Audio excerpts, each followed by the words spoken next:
صدر جناب اللہ بخش صاحب اور وارڈ نمبر 25 کے امیدوار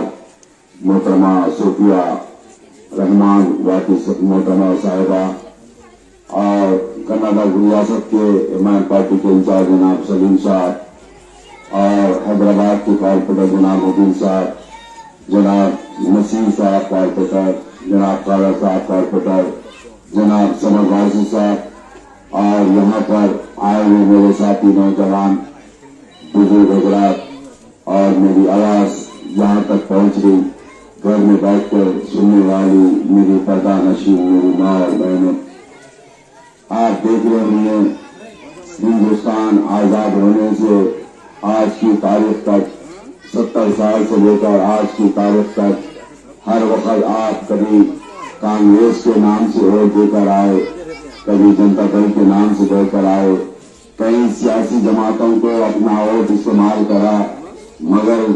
جہاں پر آپ بستے ہیں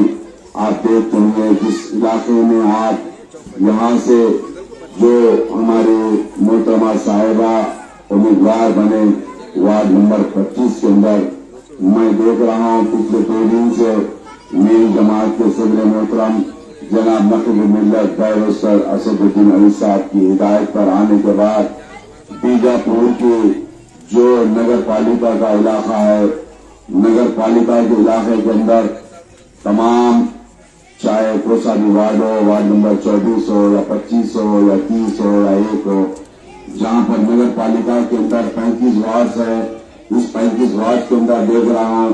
اور ساتھ ساتھ جو نیشنل ہائی وے روڈ ہے یہاں سے ہزاروں لوگ گزرتے ہیں